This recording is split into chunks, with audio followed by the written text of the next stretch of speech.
Fala pessoal, Engenheiro Luiz aqui, seja muito bem-vindo a mais um vídeo desse canal. E no vídeo dessa semana eu vou responder para vocês algumas perguntas que os seguidores enviaram para mim lá no Instagram, na nossa mentoria gratuita. E hoje eu vou responder essas perguntas em forma de vídeo. E antes de iniciarmos, se você não é inscrito nesse canal, se inscreva nesse canal, acompanhe os outros vídeos. Na descrição também temos aí o nosso link no Telegram, no nosso grupo de estruturas em concreto armado, onde lá eu abordo o tema apenas de estruturas. Estamos chegando aí a quase 500 na nossa comunidade e para que numa próxima ocasião eu possa estar respondendo as suas dúvidas, deixe aqui nos comentários que num próximo vídeo eu estarei respondendo, ok? Vamos lá! A primeira pergunta aqui que nos enviaram seria: qual base posso usar para a precificação dos projetos e serviços na minha região? E em relação a valores, em relação à precificação de produto, a precificação de serviços relacionados à engenharia ou arquitetura, isso ele é muito relativo de região para região. E o valor do produto ou do serviço ele deve ser precificado em relação ao que vai ser entregue. E a melhor forma de encontrarmos o valor do nosso serviço, do produto que nós estamos entregando, é fazer uma pesquisa na região, fazer uma pesquisa com os outros profissionais, com os outros escritórios. Por mais que isso seja difícil de você chegar diretamente e pedir valores, é muito difícil disso acontecer, mas você tem que trocar experiências com outros profissionais, verificar o que esses profissionais estão entregando, para você conseguir construir uma base de precificação para o seu produto. Na internet você também encontra algumas tabelas de valores para produtos e serviços de engenharia e arquitetura. Porém, esses valores tabelados na internet, muitas vezes eles estão fora da realidade. Muitas vezes eles ficam bem fora do valor real que está sendo cobrado na sua região. Vamos lá. Dimensionamento na mão fica muito diferente do dimensionamento por software? E a resposta é não. O que tem de diferente em relação ao dimensionamento à mão e o dimensionamento que é feito no software é que no software nós conseguimos encontrar valores mais reais. Porque o software ele trabalha de uma forma que ele consegue fazer a simulação da estrutura como um todo, uma estrutura global. Sendo que a mão é muito difícil nós conseguirmos simular uma estrutura num caso real. Porém, mesmo assim, os valores de dimensionamento que é feito à mão ou o valor de dimensionamento que é feito no software, eles não podem ter muita diferença entre eles. Ou seja, o software faz uma análise global, ele consegue simular a estrutura de uma forma praticamente que real, com os seus carregamentos horizontais e verticais. Na mão, nós analisamos elemento por elemento e fica difícil nós analisarmos da mesma maneira que o software faz. Por mais que o modelo de cálculo do software e o modelo de cálculo que é feito à mão, eles são o mesmo. Engenheiro civil pode fazer e assinar projeto arquitetônico? Se nós pararmos para analisar em relação ao CREA e em relação ao CAL, o CREA permite sim que engenheiro civil faça projeto arquitetônico e que assine projeto arquitetônico. Da mesma forma que o CAL permite que arquiteto faça projeto estrutural e assine projeto estrutural. Aí eu pergunto para você, engenheiro civil ou você arquiteto, será que você tem a capacidade, será que você estudou os 5 anos para você prestar um serviço no qual você não é capacitado? Engenheiro civil ele não tem a total capacidade de fazer um projeto arquitetônico da mesma maneira que um arquiteto. Da mesma forma que um arquiteto não tem a capacidade de fazer um projeto estrutural da mesma forma que um engenheiro civil. O que nós temos que parar para pensar é que dentro da residência, dentro de um projeto, existe uma família que vai morar. E eu, como engenheiro civil, que não tenho total capacidade para fazer um projeto arquitetônico para essa família, eu não vou colocar o conforto ou a funcionalidade de uma família que vai morar dentro dessa casa em risco, sendo que eu sei que existem outros profissionais que podem fazer isso melhor que eu. Da mesma forma que arquitetos assinam um projeto estrutural que colocam a vida de uma família em risco dentro de um projeto, engenheiro civil não pode entrar num ramo no qual ele não está capacitado. Eu tive matérias de projeto arquitetônico, porém eu não tive total capacitação para fazer um projeto arquitetônico da mesma forma que um arquiteto. E acredito também que arquitetos não têm a mesma capacitação para fazer projetos estruturais, projetos hidráulicos ou projetos elétricos, da mesma forma que o engenheiro civil. O que eu sempre falo é cada um no seu quadrado, por mais que os nossos conselhos permitem nós tirarmos a RT, permitem nós fazer esse tipo de serviço, eu, engenheiro civil, não sou capacitado para fazer projeto arquitetônico. Eu, engenheiro civil, sou capacitado para fazer projeto estrutural, projeto hidrossanitário e projeto elétrico.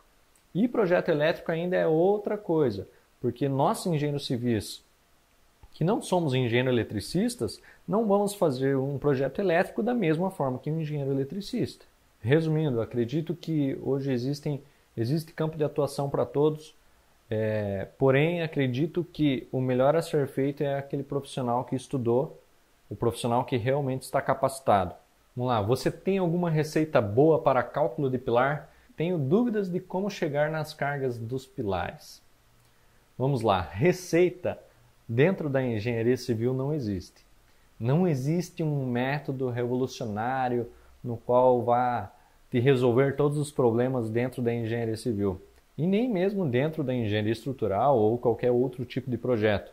Mas em relação a como chegar nas cargas dos pilares, existe um método das áreas de influência no qual nós podemos chegar em cargas aproximadas para cada pilar, referente a esse pilar ser um pilar de centro, um pilar de extremidade ou um pilar de canto, no qual nós utilizamos o método da área de influência das lajes. Lembrando que, em relação a pilares ainda, quando nós utilizamos pilares com menor dimensão recomendada pela norma, pela 6118, deve-se aplicar as cargas com majoração referente à sua dimensão do pilar. Como calcular muro de contenção com alvenaria? Muro de contenção, muros de arrimo, eu utilizo com blocos de concreto, dependendo do caso, e eu utilizo a teoria de Rankine para o dimensionamento dos pilares e vigas de contraventamento e faço o fechamento disso com blocos de concreto armado para distribuição dos esforços de empuxo nessa minha parede de contenção. Ou seja, para mim encontrar os esforços de empuxo, utilizo a teoria de Rankine, distribuo os esforços numa parede de contenção com blocos de concreto armado, onde eu faço um dimensionamento de distribuição de esforços para vigas que distribuem para os pilares. Quando fazer amarração entre platibanda e laje? Sempre faça a amarração da platibanda com a laje. E uma dica que eu dou, lá na laje superior, quando for fazer a platibanda, já deixe previstos pilares a cada 3 metros, mais ou menos, onde vai subir a platibanda e na parte superior fazer essa cinta de amarração. Trabalha com execução de obras? Sim, aqui na Entre Empreendimentos nós trabalhamos com toda a parte projetual e toda a parte de execução de obras também. Em qual programa faz os projetos de estrutura? Vamos lá, dentro de um projeto estrutural, como que eu faço? Venho do AutoCAD, o projeto arquitetônico, analiso o projeto arquitetônico e utilizo o EBERIC para dimensionamento do meu projeto. A partir daí, gero as pranchas, gero os detalhamentos e jogo para o AutoCAD novamente. Faço o detalhamento no AutoCAD, gero as pranchas e mando para a obra. Qual livro de estruturas você indica para quem está começando?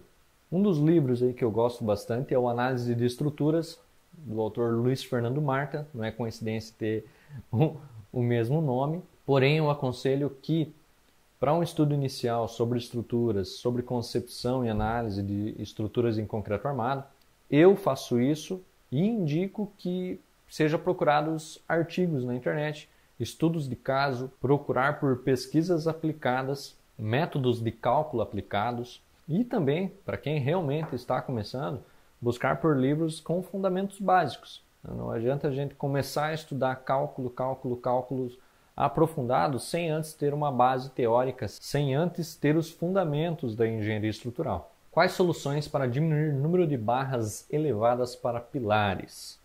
Os pilares numa estrutura, eles foram feitos para trabalhar na compressão. Como todo mundo sabe, o concreto ele resiste à compressão e a armadura ela resiste à tração.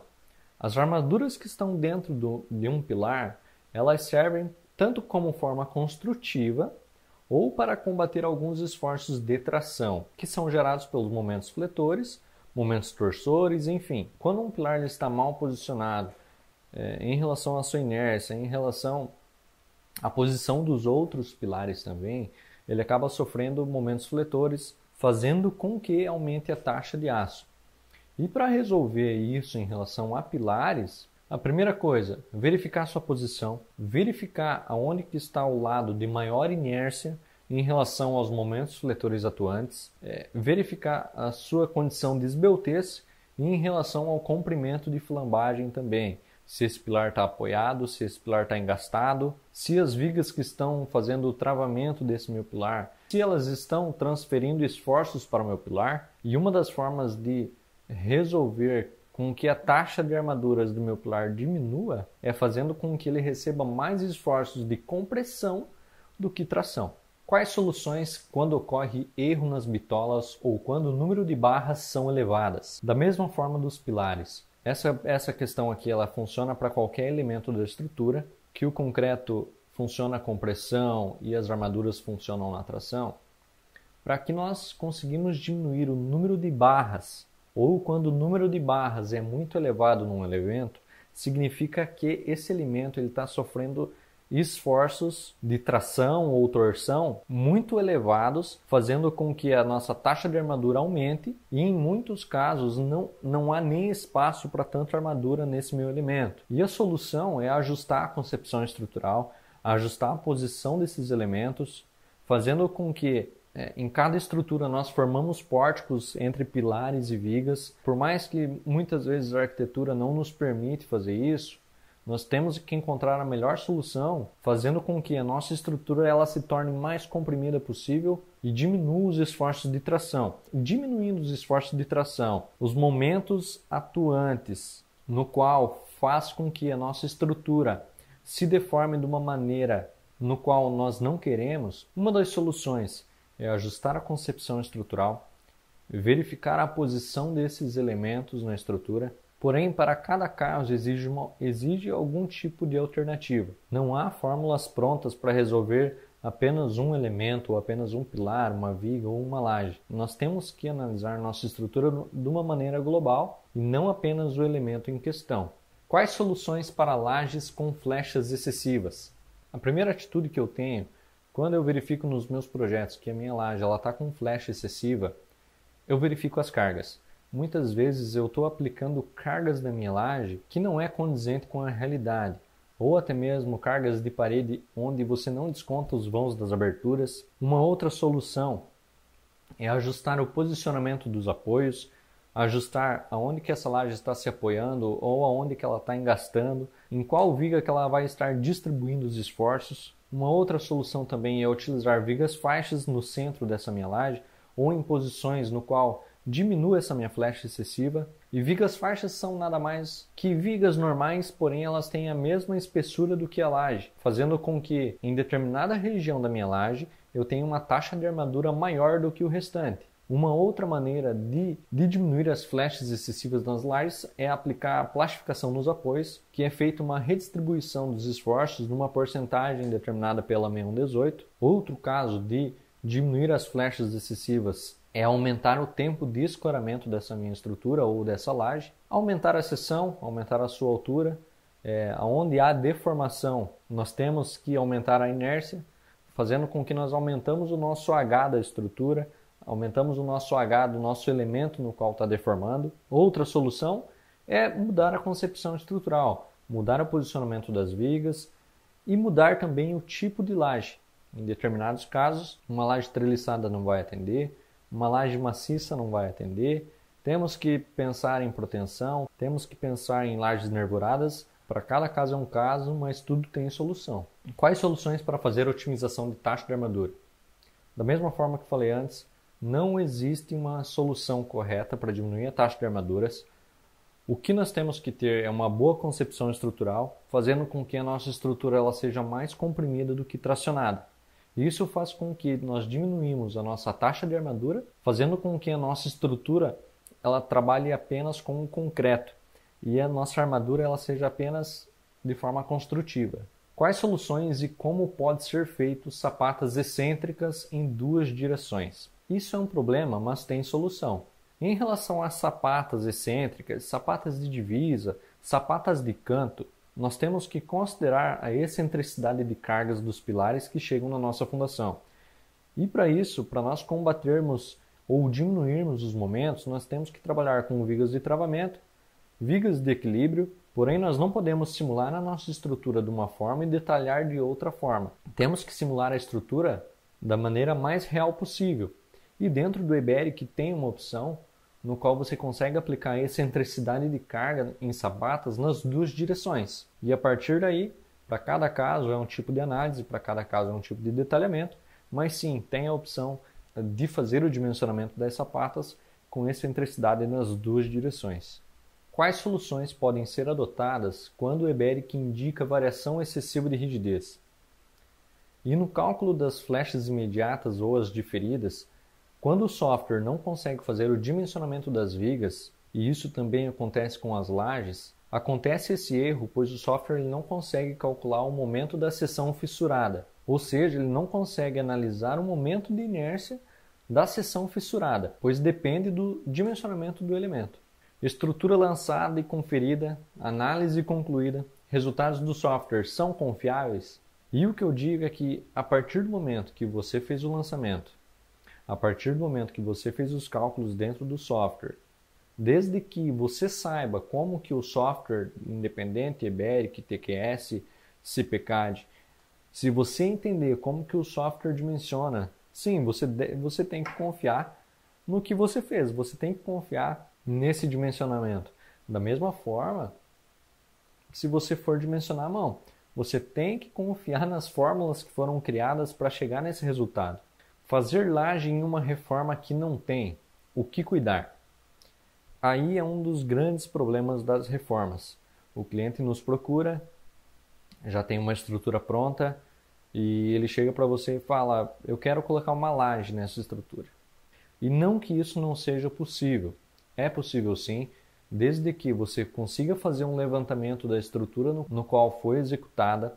Existem ensaios não destrutivos, de maneira que nós encontramos a resistência do concreto, conseguimos verificar as armaduras que estão posicionadas na nossa estrutura existente. A partir daí, faz um levantamento de tudo que está construído, das vigas, pilares. Precisa encontrar alguma forma de saber que tipo de fundação foi feita. Se tiver projeto estrutural, verificar esse projeto estrutural, fazer uma simulação com e sem a laje dessa mesma estrutura. É algo complicado, porém é possível, só que você tem que ter os dados na mão. Caso você não tenha um projeto estrutural, caso você não consiga analisar a estrutura existente, não faça, não aplique esforços no qual essa estrutura não está preparada para receber. Ou, ainda assim, existem maneiras de fazer reforços na estrutura, fazendo com que ela receba essas cargas.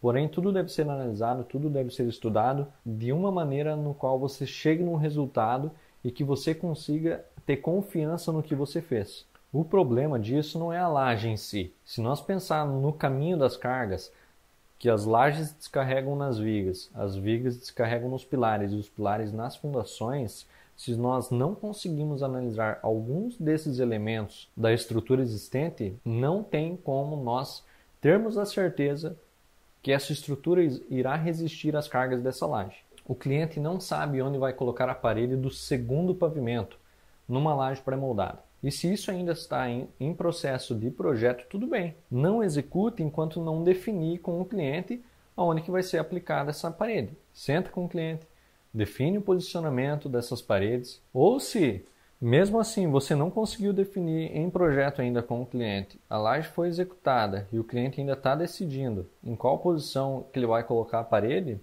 no dimensionamento dessa laje você vai ter que considerar todos os casos. Você vai ter que considerar a parede em todos os lugares. E mesmo assim vai estar de uma forma errada. Você vai estar aplicando cargas numa laje no qual ela não vai estar solicitada. E aí a sua laje vai estar superdimensionada. O EBERIC aprendeu na faculdade ou fez algum curso? E se foi curso, onde fez? O EBERIC eu aprendi lá no meu estágio. Fiz 4 anos de estágio no escritório de projeto. A parte operacional do software é muito fácil. A parte de você aprender a mexer no software, lançar os elementos. O grande problema aqui é você conceber as estruturas dentro do software. Eu sempre falo, o software ele não vai fazer para você. O software ele não vai te entregar um caminho para cada projeto estrutural. O software apenas vai te auxiliar para que você não precise dimensionar a mão e que você não detalhe a mão. O restante é com você. O restante é o engenheiro civil que vai ter que fazer. Toda a parte de concepção e análise da estrutura, isso o software ele não vai te dizer como que é feito. Ele não vai te dizer qual que é a forma errada e qual que é a forma certa de fazer um projeto estrutural. E toda essa parte de concepção e análise, eu aprendi com leituras de livros, com leituras de artigos, estudos de monografias e colocando em prática também tudo que aprendi na faculdade. Sabe me dizer o porquê de Weber considerar o volume de concreto de parte do fuste dentro da sapata? O fuste, para quem não sabe, ele é um elemento da fundação onde fica posicionado o arranque das fundações, o arranque das sapatas. E acredito eu que o Weber considere nas fundações o volume do fuste pelo fato dele fazer parte da fundação. Outra carga que o Weber considera é o volume de solo acima das sapatas, ou seja, ele considera o volume da sapata ou do bloco, o volume do fuste e também considera o volume de solo acima da minha fundação. Como divulgar os projetos? Seria mais online ou offline? No mundo em que estamos hoje, a maioria dos projetos no qual veio aqui para o escritório, a maioria dos projetos no qual eu fiz, veio pela boca a boca, veio por indicação ou veio por conhecer pessoas relacionadas a isso. Porém, hoje, em relação ao online, não existe o boca a boca. Um dos principais meios é o boca a boca, só que se você não tiver o online, isso não vai acontecer, porque você não tem resultado para mostrar, você não tem uma prova de que você saiba fazer para mostrar. Quais são os elementos estruturais que utiliza na escada espinha de peixe? Eu vou fazer um outro vídeo para vocês em relação apenas à escada espinha de peixe, mas basicamente no dimensionamento eu considero apenas vigas e laje para fazer o dimensionamento dessa escada. O que você aconselha para começar a aprender cálculos estruturais? E a dica que eu dou é participe do nosso grupo no Telegram. Lá tem vários conteúdos apenas de cálculo estrutural, apenas de projeto estrutural. O link está aqui na descrição. Entra lá, se inscreve. Somos quase 500 engenheiros civis participando desse grupo e trocando informações entre nós. E lá eu também aprendo muito. Estou preparando algumas aulas exclusivas apenas para quem está participando desse grupo. Usar filito na argamassa. O que você considera? Bom, utilizar o filito na argamassa, ele melhora sim a trabalhabilidade dessa argamassa e também melhora a aderência. Porém, a utilização do filito em excesso causa uma retração que pode causar fissuras e diminuir a durabilidade dessa minha argamassa. Quais são as especificações do Eberic que você utiliza, número de pavimentos, etc. A minha versão é a completa, porém ela é a versão anual. Ela não tem limite de pavimentos, não tem limite de área também e nem de elementos. Qual programa você utiliza para dimensionar o estrutural e se eu ainda faço muito cálculo à mão? Bom, eu utilizo o Eberic para fazer o dimensionamento. Cálculo à mão eu utilizo para fazer em muros de arrimo e faço algumas verificações da estrutura também à mão. Porém, eu trago isso tudo para dentro do Excel. Isso facilita muito. E como sou eu que crio as planilhas, facilita muito para mim em relação ao tempo, para mim fazer esses dimensionamentos, no qual antes eu fazia tudo à mão. Mas basicamente, utilizo tudo dentro do software. Gostaria de saber qual taxa média de consumo de aço é considerada boa para você. E em relação à taxa de aço, não existem valores padrões ou valores que nós temos que seguir. Cada estrutura vai ter uma condição e cada estrutura vai ter uma taxa de aço. Eu gosto de utilizar de referência alguns dados meus, de projetos no qual eu já fiz, já executei e que funcionaram. Para a superestrutura, a parte de fundações, parte de pilares, vigas e lajes, até 100 kg por metro cúbico é o limite. E ainda assim, 100 kg por metro cúbico de aço é uma taxa alta ainda num projeto estrutural. Para fundações em estacas, 70 kg por metro cúbico. E para fundações em sapatas, 40 kg por metro cúbico é um valor ideal. Bom, como que tudo começa no caso aí de um primeiro projeto da vida? E a primeira coisa é nós enfrentarmos o medo, darmos o primeiro passo Saber que somos capazes, mas porém nós temos que ter a consciência de até onde nós podemos ir. Nós temos que saber mensurar as nossas responsabilidades e entender que o software não faz nada por nós. Nós temos sim que fazer uma autocrítica em relação à nossa capacidade de executar ou de fazer um projeto estrutural, pois nós passamos 5 anos aprendendo de teoria e a partir desses 5 anos é a hora que nós temos que colocar em prática. E nada melhor do que logo recém-formado você colocar as informações em prática. O ideal é que nesses 5 anos de teoria no qual nós ficamos dentro da universidade, nós já conseguimos conciliar com um estágio e nós irmos aplicando tudo que nós estamos aprendendo em teoria na prática. Isso faz com que você tenha o dobro de experiência de quem está se formando contigo. Se você quiser assistir aqui no YouTube, tem um vídeo onde eu conto a minha história e conto também como que tudo começou na minha vida profissional em relação a intraempreendimentos, em relação aos projetos estruturais. Recomendo algum material de estudo para dimensionamento de rampas de concreto armado? E as rampas nada mais é do que lajes inclinadas. Então, para isso, segue o mesmo critério de dimensionamento de lajes e o mais simples deles dá para utilizar o processo de Marcos para dimensionamento.